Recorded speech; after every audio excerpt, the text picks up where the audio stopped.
Can you hear me? No, I think you must give a sign if you stop hearing me, because it's all about communication.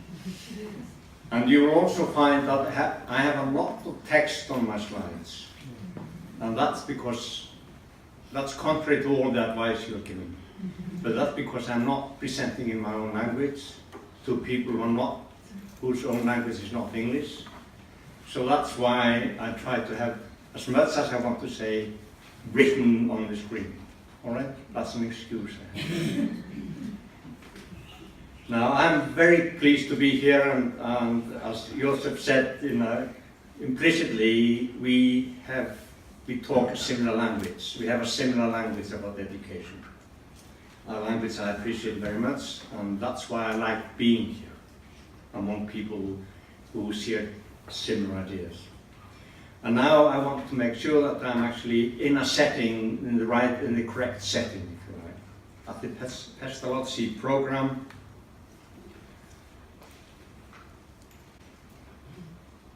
talking about competencies for a democratic culture, from onlookers to engaged and active citizens.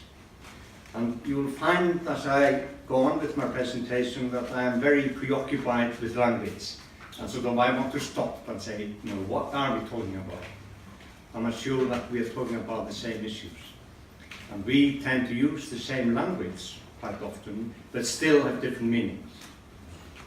And that's why we need to talk. Now, oh.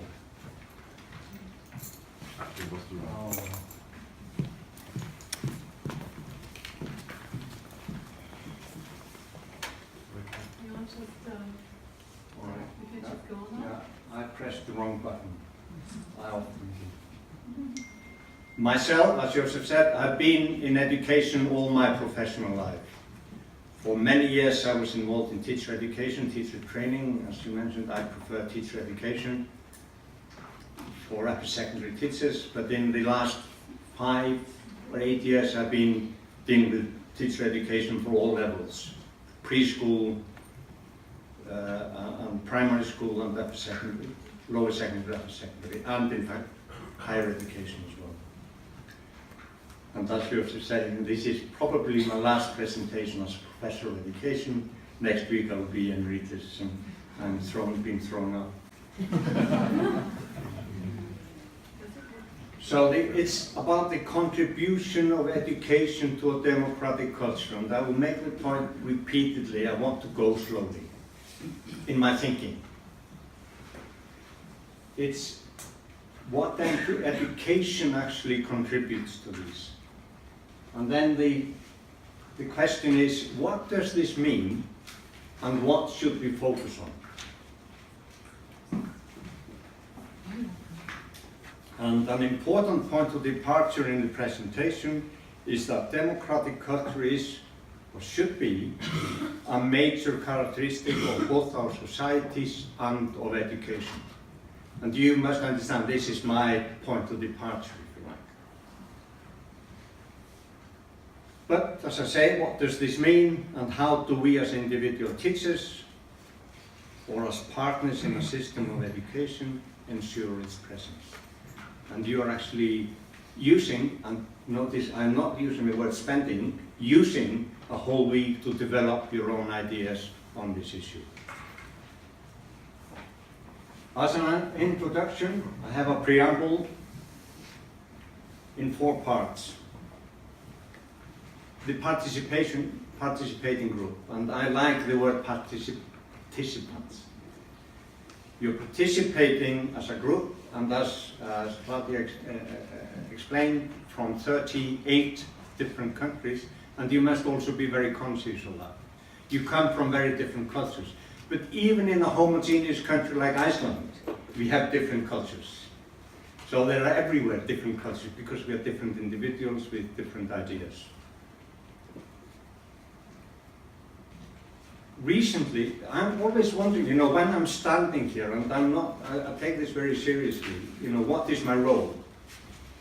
I went into a class recently, I'm wondering why I didn't do that the previous 40 years, and asked the people there, what do you expect of me? What should I do? Because we don't ask those questions as teachers. And they thought this was a pedagogic trick or something, but it wasn't. A very genuine question. What do you think I should be doing with you?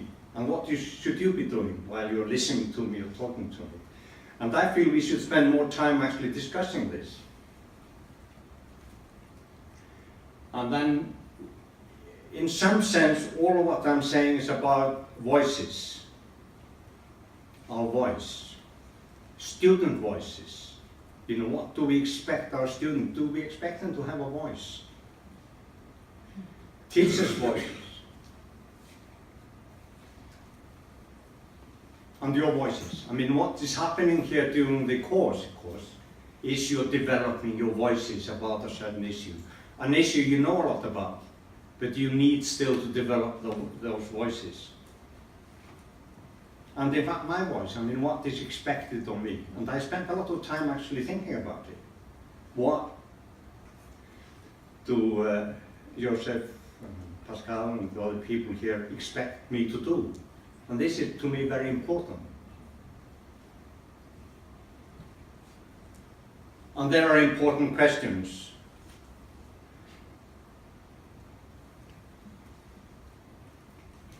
What might be the main questions we should tackle? I mean, it's not only for me, it is not in fact for me to decide. I mean, what would you think are the important questions?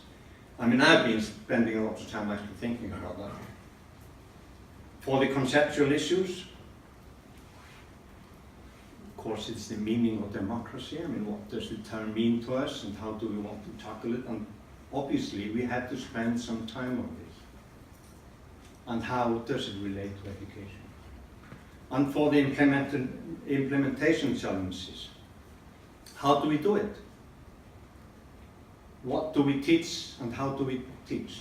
I mean, I assume that's what you're going to talk about for the next week. What actually does it imply?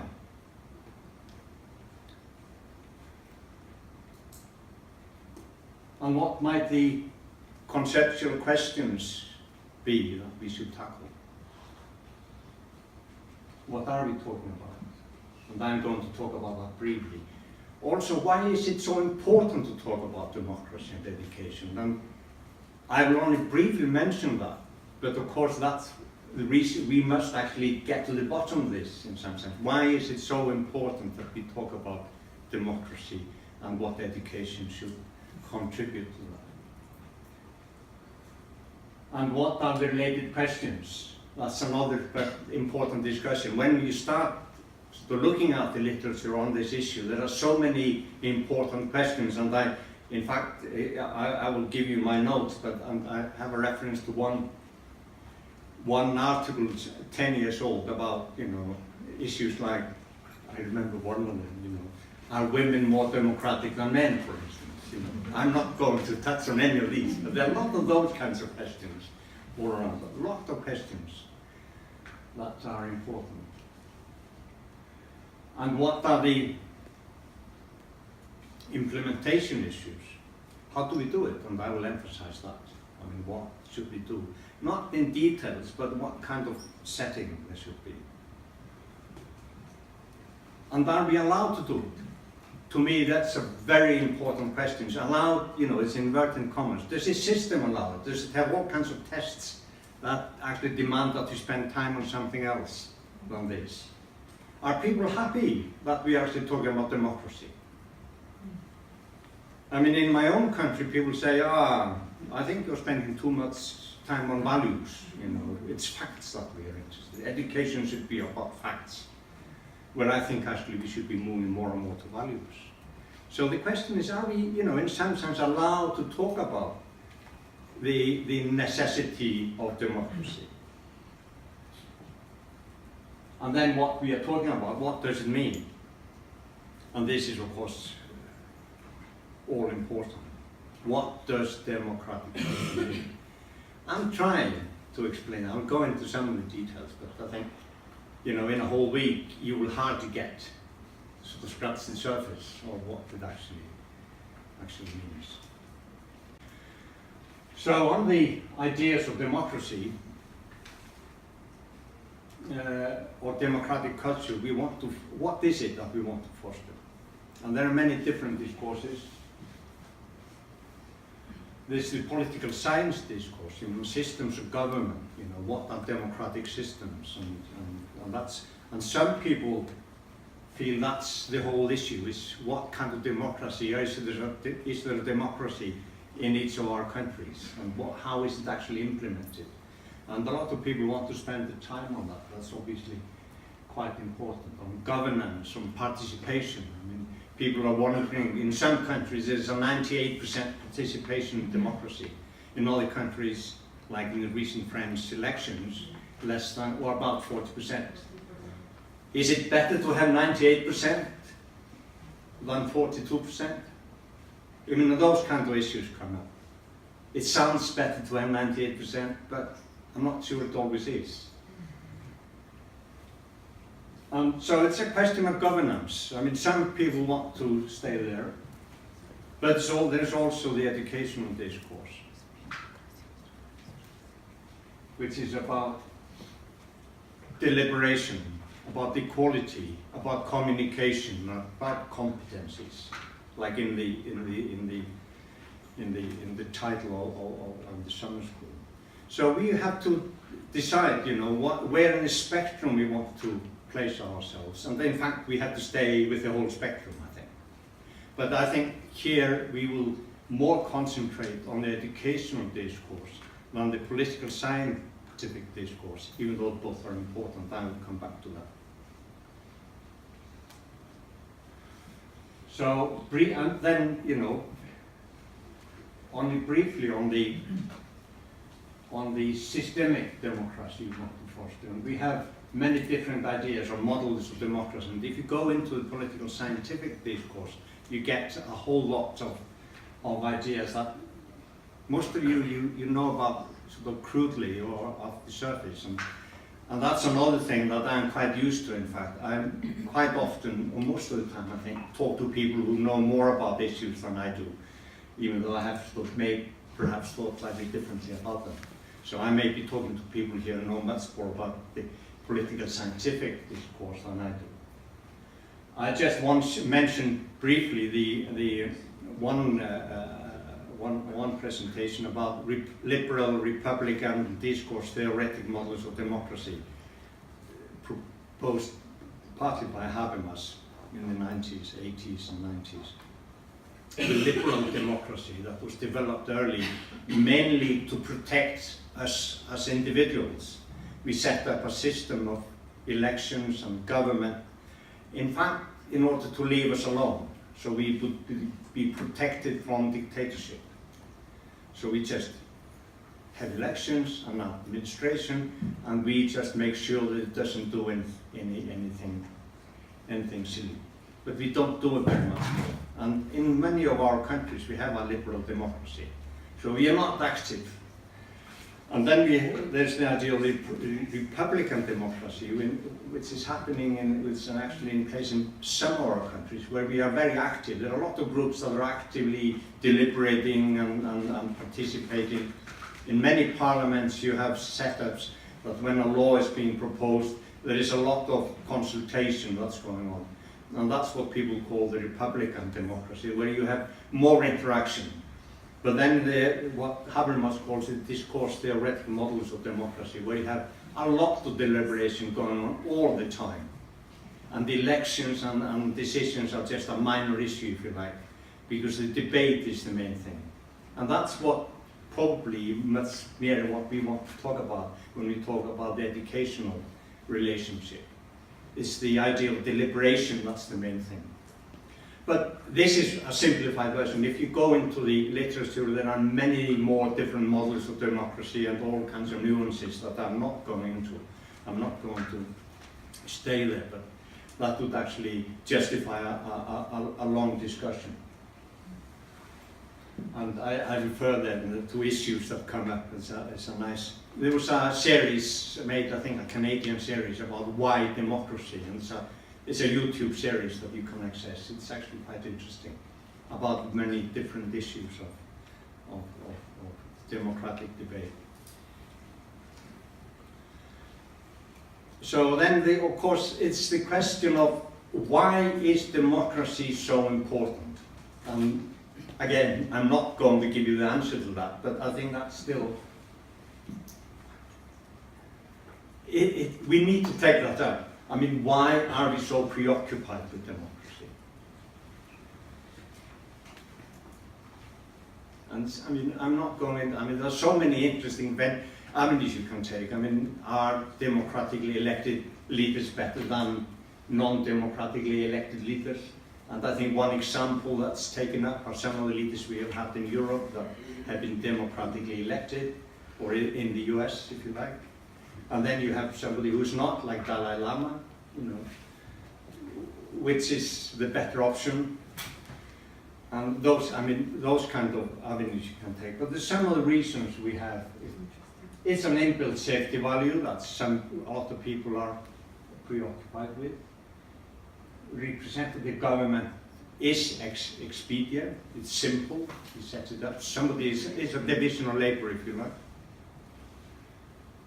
There's a clear division of labor between different people. Some people are just given the job of administering us. Deliberation leads to better solutions, just a pragmatic rationale. We are better off. I remember when I was a dean of the Faculty of Social Science at my university, I sometimes came up with very brilliant ideas. They were really brilliant. And then I put them to my colleagues, and they turned out not to be all that brilliant, you know, when we started discussing them. And, you know, they changed. Some of them actually were actually implemented in some way, but always I acknowledge they actually improved. Those who were actually got through. And deliberation leads to ownership. It is somehow, it actually they become our ideas. If you start to discuss and involve people, and that's considered to be very important in education, for instance, when you're with teachers, to actually allow ownership. Ideas change, but they become owners of the ideas, and that's a very important part of deliberation and consultation. And democracy, especially a democratic culture, fosters an egalitarian, respectful social environment. All right? So there are a lot of reasons. There may be many more reasons, but I think we need to discuss this and take this up. And don't expect me to have brought all the sensible answers, but I'm just giving you ideas of reasons why, and we need to actually dwell on this. It's not just important, full stop. Now, a lot of people have written on this. I mean, you remember Plato's Republic in early days. It was written partly because Plato had given up on the idea of a republic, you know, democracy. They had been tried, it didn't work, you know, so we had to try something else. It is a very important book. Democracy and Education was written 100 years ago by the American philosopher and educationist John Dewey. He was very much influenced by European thinking at the time in his philosophical approach. And I wrote this book and said, there is this very important close link between democracy and education. And I give you quotes from a writing from 1937, later than this book was written. It is a thick book, and I actually went through it with my students and then gradually gave up. It is very heavy reading, actually, but it's a good book. But here is a text where it says, democracy is much broader than a special political form, a method of conducting government or making laws and carrying on governmental administration by means of popular suffrage and elected offices. It is that, of course. I mean, don't forget that, as I've been trying to claim. You know, it is, of course, about the way we govern ourselves. But it is something broader and deeper than that. The political and governmental phase of democracy is a means, the best means so far found, for realizing ends that lie in the wide domain of human relationships and the development of human personality. And then he goes on to say, it's a way of life, social and individual, and implies the necessity for the participation of every major human being in formation of the values that regulate the living of men together, which is necessary from the standpoint of both the general social welfare and the full development of human beings as individuals. And I think that's the point being made by the Pestalozzi program. So they're talking the same language as I understand it. So we have the sort of spectrum from the political setup, which is very important, but also from this, right over to the setup of the democratic culture that you're discussing how to foster in your environment, in your schools. So democracy and democratic culture is mediated through education, and Dewey, for instance, makes that point several times. It is through education that we get to a democratic culture. You don't set it up technically. I mean, and that's similar to the point that Erasmus from Rotterdam made, you know, and I'm fond of reading his stuff about him, you know, because he said, you need education to make us human. And I believe that's actually the case, but we also need education to make us democratic. So that's actually is very important to us if it's actually the case that we cannot have democracy unless we foster it with or through education. Now I'm just going to mention the very good document now presented by the Council of Europe on competencies for democratic culture, living together as equals in culturally diverse democratic societies, and that's one of the backup documents for the course. And it's very important to go through the document, but it's fairly technical. It's just how it's actually developed. I mean, how we actually come to this conclusion. How the model that's actually there presented is being devised. And the model is their values, attitudes, skills, and knowledge and critical understanding. And this is the part we are dwelling on, I think. These are the important parts.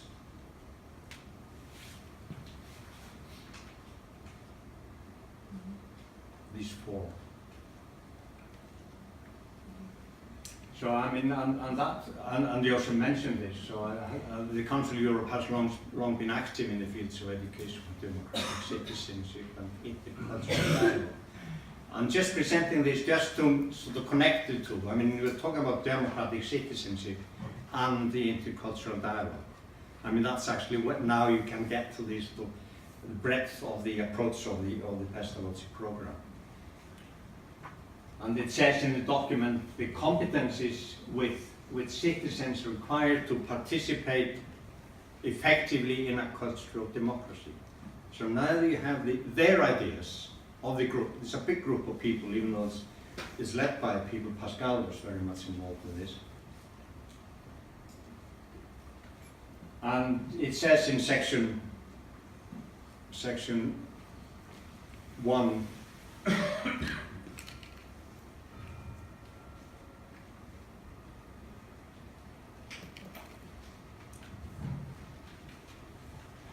it explains why the phrase cultural democracy, I mean, this is also important. This is, to me, I'm trying to get grips with what the documents actually say. Why the phrase cultural democracy is used in the present context rather than democracy. So they're advising us why they use this idea of cultural democracy. This is to emphasize the fact that while democracy cannot exist without democratic institutions and laws, such institutions and laws cannot work in practice unless they are grounded in a culture of democracy that is in democratic values, attitudes, and practices. And to me, this is the same point, exactly the same point as made by Dewey earlier. So we have these basic ideas. There are values that we must be concerned with. There are attitudes, there are skills, and knowledge and critical understanding. And we have to attend to all four of those. And now, this is your topic and not mine. I mean, it wouldn't be possible to dwell on all these issues, but here they actually talk about the values. And I've been sort of trying to figure out what are the four categories, which are the most important ones. And I think we might actually come to different conclusions about this. I think, and we could debate this, and I hope you do. I feel that the values, on the one hand, and the knowledge and then this critical understanding on the other hand, of some of the issues here. For instance, knowledge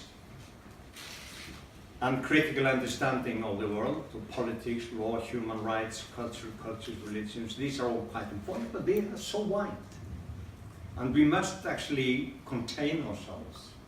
So the question is, how do we do that? But the values are more sort of understandable in some sense. But the question is, how do we teach values? How is it actually being done? We know a lot about how to teach addition and subtraction in mathematics, or past tense, teaching past tense in a second foreign language. But how do we teach values? How do we actually do it? And this must be treated very seriously. There have been a lot of attempts in the United States, in Scotland, in Australia. Now I'm only talking about the Anglo-Saxon nations because that's the literature I know, where people have tried this, but given up, not because it's impossible, but it's difficult, and they've been pushed aside by those who want to teach facts. So we must be very careful about, how do we talk about what we want to do when we want to encourage, teach the values of human dignity and human rights, valuing cultural diversity, valuing democracy, justice, fairness, equality, and the rule of law. It is so important, but it is also so difficult. And it is so difficult in a setting where we are being tested all the time by PISA or whatever. Well intended, as you know, but in some sense they sort of push out a lot of the important things we want to do. So I'm not going to spend more time on this or use more time on this, but it is so important to do so, to dwell on these issues. So the question is, how do these ideas about democracy or democratic culture relate to the conduct of education? And they relate to what we aim at, what education is for. We have to take this up. Why are we asking people to go to school? In my own country, in Iceland, they go to school for at least 14, probably 19 years. They go to 4-year preschool. It's not compulsory, but about 95% actually do. And then 10-year compulsory school. And we are trying to get most of them to go to a 3-year secondary school, and more to go to higher education. What is it for? And you would be surprised, at least in my own country, how little time is spent on discussing why. But I still believe it's very important. But we should spend much more time on why we're doing it. What we present, what are we actually going to present, even though we know basically what the idea is? What is the content? And I also claim that we spend far too little on the content, like democratic culture, and much more time on how we do it. And I normally say, why is it so important to teach well totally irrelevant and outdated ideas? Or even using computers to do it. How do we conduct our daily classes? And that's, I mean, the preoccupation of what you are talking about. How do we conduct our schools? How we set them up? How democratically are they set up? Individual schools or the system? And how do we conduct, yes, our systems of education? To what extent do they foster a democratic culture? And in my own country, people are very preoccupied with the schools as a tool to foster democratic culture, but they are not democratically operated. But that may be different from the rest of the countries in Europe. Well, you know, that's not the case. And then, you know, what I'm most interested in now is the participation and the voice of the participants in this setup. Now, I'm not going to spend or use much time on this, but there is a lot of documentation on this from the Pestalozzi program. I'm just mentioning 2 examples here from the series of teacher education for change. There are at least 5 in the series, but there are more documents, which are in fact directly address these issues I've been touching on. And they are very readable and very important just for this purpose. And then we have the Education for Change Manifesto, which Joseph mentioned, which is about change. What are we talking about when we are talking about change in education? What are the issues? And a very important part of that is bringing the teacher voice into the discussion again, and I will come back to that. In fact, when I say, how does this relate to student and teacher voice? The voice of the participants in education. And then, you know, when we talk about education, some people want to talk about the voice of governance. We have boards of education, we want parents to be represented, we want teachers to be represented, and students to be represented. That's the sort of governance dimension of it. We want people to be represented.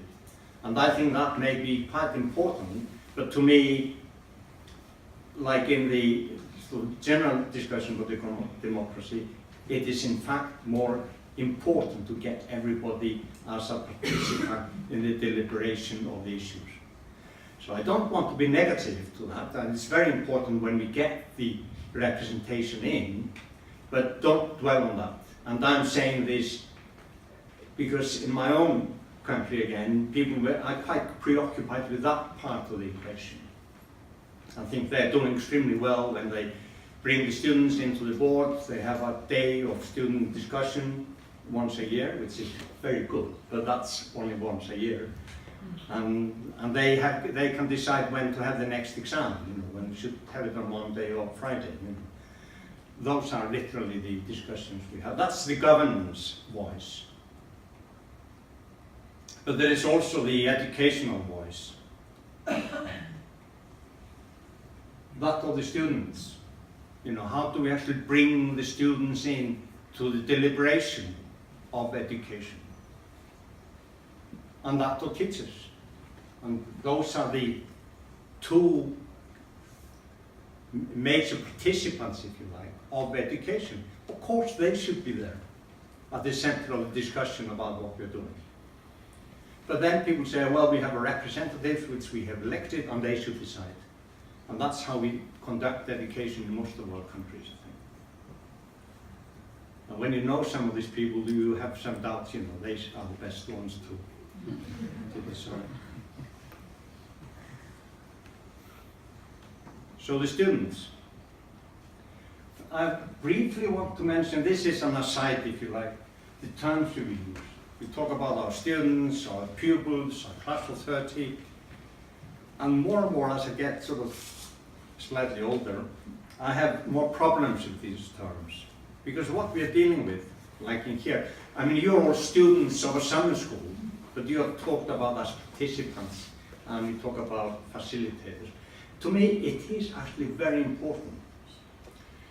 We talk about children, youth, people, individuals, and I think it is just a matter, not just a matter of nuance, it is very important to talk about people we're working with in those terms.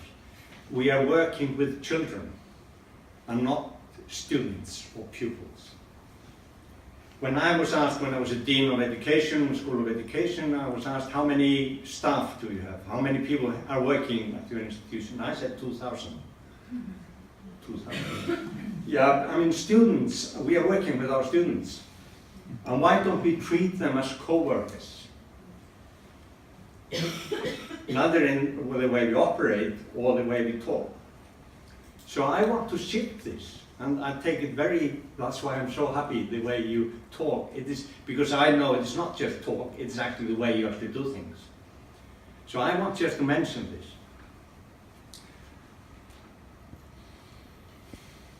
People who are our responsibility in some sense are perhaps under your direction as teachers, or even under your control. I was advising a student just few days ago, and I got a colleague to write some comments, and she was actually very preoccupied with treating everybody as equals. But the comments she wrote were actually to a student. She was in control. And I didn't actually like that. But I'm being pushed out, so it's not of any consequence. So it's not of any consequence. Yeah. And then there are two important terms I want to bring in. I brought one of them in. One of them is purpose and the other is voice. What's the purpose of what we're doing and who has a voice? I just want to mention this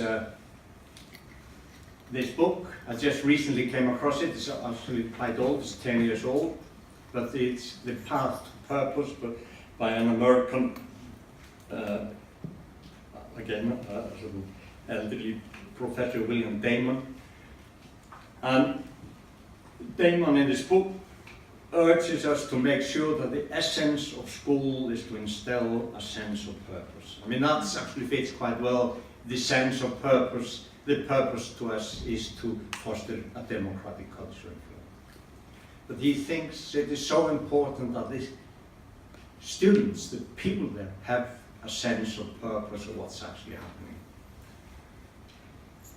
And perhaps the ultimate purpose of school is to enable us to thrive as individuals in a democratic culture. Now, it's up to you, I think, to decide if you think that's so. If you have another purpose in mind, that's actually for you to decide. But I actually go along with this. So I think students should be thought of as partners in governance, as partners in procedural educational decisions, which I mentioned, that's fine. As partners in substantive educational decisions, as active participants in the development of the competencies of a democratic culture. So all of these, I think, should be involved. Now you, as you obviously have heard all the time, you don't have to agree with me on anything. And this is just my voice I'm presenting. And I also warn you that very few people in my own environment agree with me, so I'm used to that.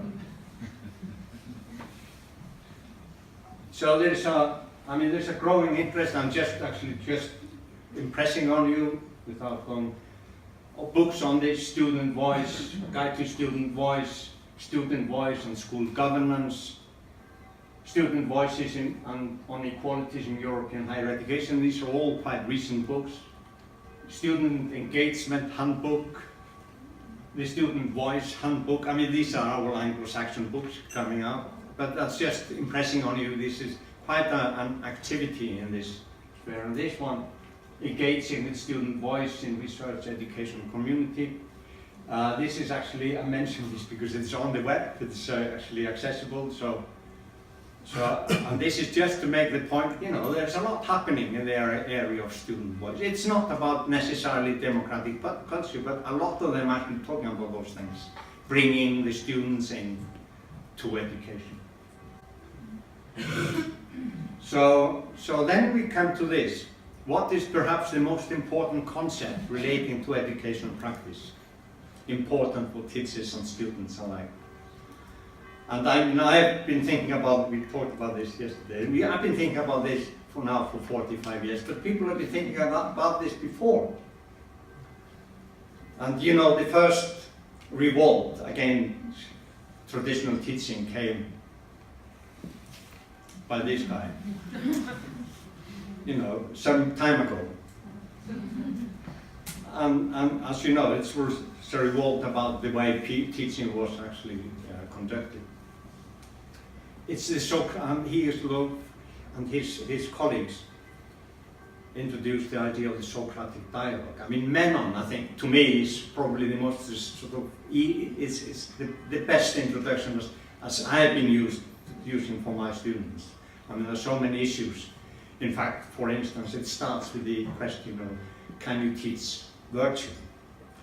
And then there are lots of important things. But he actually, and I claim, very simple-mindedly, that there's only been one issue coming up in pedagogy for all this time, from this time to now.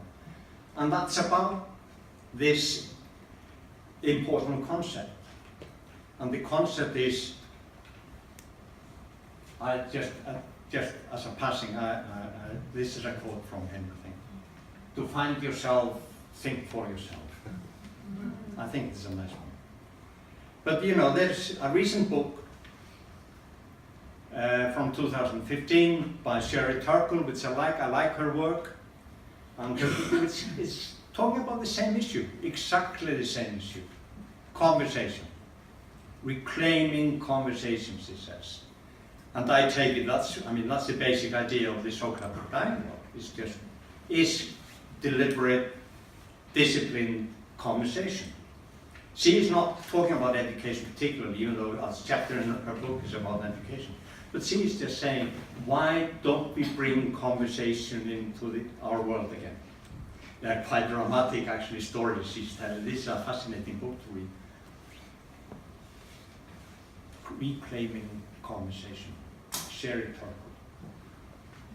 I advise you to have a look at it, or ask your library to get it. And teachers, the voice of the principal participants in, and operators of education. It's you. How are we actually being brought into discussion?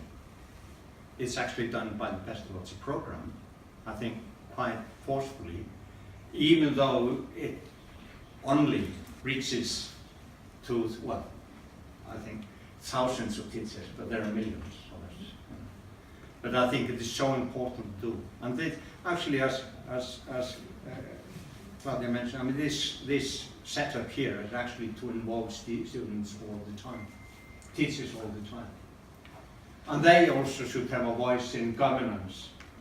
And they should have an educational voice. They should be, and in some sense are, the leaders of practice of education. People complain a lot about education in my own country. But when you go into the schools, you find there are so many important and interesting things happening. So I think the discussion is very unfair to them. And then they say, well, what does the PISA say? We're not going into that discussion, but the main point I'm trying to make, when we go down PISA, like the Finns do, it shows increasing good judgment of Finnish students. But that's a settled point in time. Because PISA doesn't have any consequence to any individual student. Why should they spend an effort on it? But they're just used to spend an effort on anything they actually have to do. But they are the leaders of the practice of education and thus its development. It's up to the teachers, more or less, to develop. You know, nobody develops you for you. Which brings us perhaps to the most important urgent task of any modern education system, teachers' professional development. And that's actually my main area of interest now. How do we do it? And who should be involved? And the main point I want to make, and that's actually taken up by under an influence by other people as well, but it is like the culture of democracy. To me, professional development is a cultural and not a technical issue. It is not something you go to a course and you learn this, read that, or try this. It has to be a cultural development. And that's the only way to do it. It becomes a part of our job, a daily job. We don't have to do it all at home. We also go to summer schools. And there is a need for continuous development, but then development of what? What are we going to develop?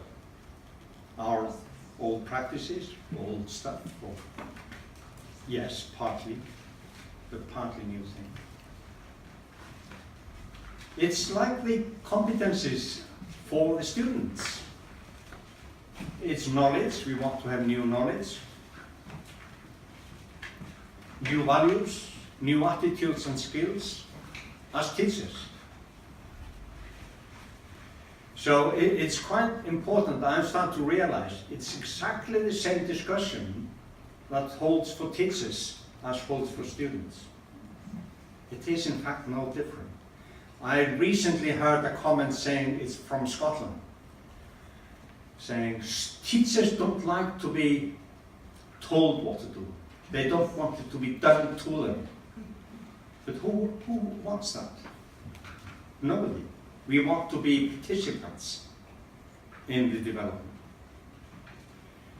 So the culture of improvement, of development must become an integral part of the practice of education. Just a normal part of education is to develop. For teachers as for students. And then I just mentioned here sometimes, and this is now getting more technical if you like, 3 levels of expertise. How do we acquire new competencies? And this is a model I actually developed, was actually sort of teaching my students about when I was teaching cognitive psychology in the old days. Yeah, acquisition, you have to hear about these ideas, learn about them. You have to get to grips with them, try them out, because nothing you hear about you can do unless you try, like you're doing actually at the summer school thing. You're trying out with your colleagues new ideas. Getting to grips with new ideas, new skills, and then you have to develop them, master them. You have to own them. You cannot do anything which you don't in some sense own. You cannot implement somebody else's ideas. They have to be in some sense your own ideas. So if you hear about something, for instance, I say, or Pascal, or something else, you have to turn it into your own idea and say, well, I don't quite agree with it. I want to do it slightly differently, or think about it. And that's the only way you can, in fact, implement. Even though you like the basic idea they are presenting.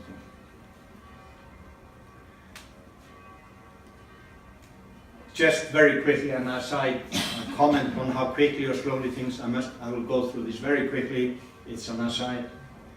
I'm very fond of this issue. Everything has to be happening so fast.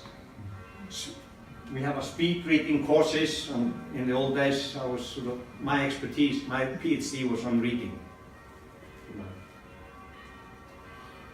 And speed reading, fast food, fast living, you know, everything is supposed to happen so quickly in our lives. And an argument for speed reading course I once read, an argument, yeah, it's, everyone knows that we can think much faster than we read. So we should learn speed reading. But think about the sentence, what does it mean? How fast do we think? What does it mean to think fast? What does it mean to read a sentence? And I found that I spent at least 5 minutes reading that sentence. So I was very slow thinker, you know. So, you know, it's a question of, you know, what do people actually mean by this? So I normally argue for slow reading and slow thinking. And as I say, very few people agree with me. People want to do things fast. But this was an aside. So I refer you to this paper. It's on the internet.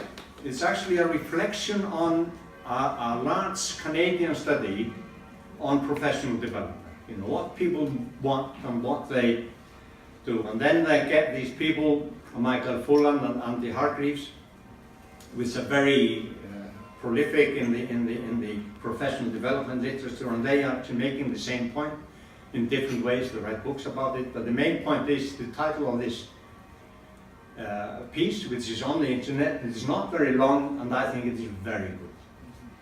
And I normally don't say that, you know, especially about these people. But it is, the title is Bring the Profession Back In. You know, let the profession take the lead. Give the profession a voice. And they want to set the focus on the professional who has to be constantly learning new things in the subject, new methods, new norms, new cultures. Not very fast, but gradually, if you like. And they have to be constantly developing like a professional, turning new skills into new competencies in the sense that actually is advocated in the document, in the Pestalozzi or European Council document. So they actually saying, what do they talk about?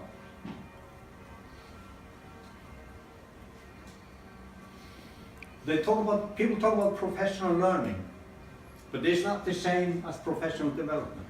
And what they do in this paper, which I think is quite useful, they say, these are in fact two slightly different things, but they are both important. And they should be brought together.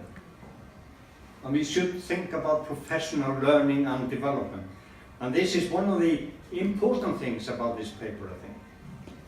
And they talk about professional development on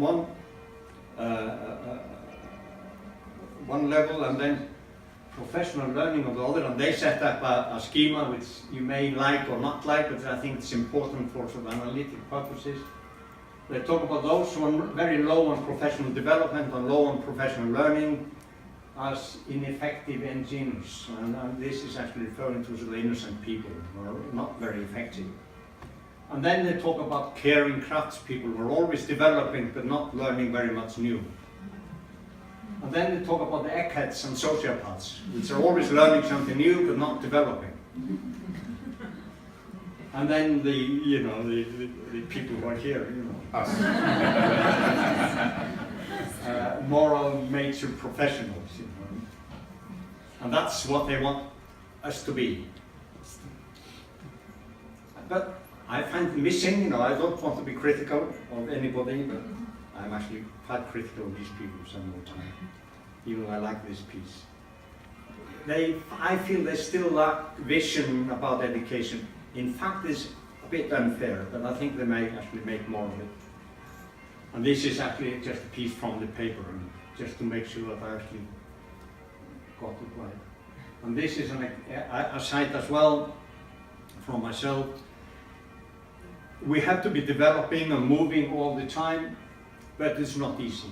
There are many things that hold us back.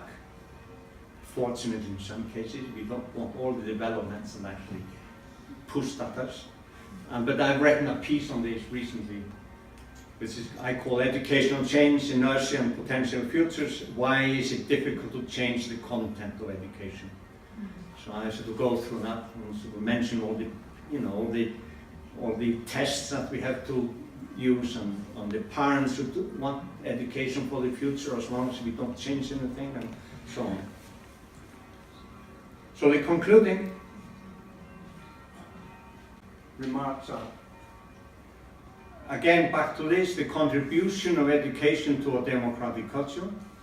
What does it mean? I've tried very briefly to go into arguments that we need to take up. I, of course, hardly touched on them. And what should we focus on? It's the meaning of the terms and the way we actually implement things. It's about understanding, knowing, implementing, developing. So we have to attend to all these. I remind you that the point of departure in the presentation was the democratic culture. What the democratic culture is or should be a major characteristic of both our societies and education. That's just my point of departure, if you like. I also said at the beginning, asked the question, what does it mean, and how do we as individual teachers or as partners in a system of education ensure its presence? I mean, that's obviously your task to develop that and your own understanding on this. So what is important? What should one try to do? And again, spend a lot of time on clarifying what we want to do. And this is not something you do on Monday or Tuesday, you know. It is a spiraling process and does not happen once and for all. In fact, it is never finished. And I find it very uncomfortable that I'm now understanding somewhat better things that I was explaining to people 20 years ago. Now I should have done it slightly differently. It is an ongoing process. We constantly develop our knowledge and understanding and also our attitudes, skills and values. So we must be engaged. And we must develop our approach, gradually become better. Seek feedback, like Pascal mentioned here at the beginning. Seek conversation, seek reflection. Endeavor to become a part of a community with same or similar values. And in fact, all I'm saying is exactly what the summer school and the Pestalozzi program is trying to do. Establish a community of practice, a learning community. Even though I'm not too happy with the term learning community, because it should be an educational community. But that's a nuance that I don't want to go into.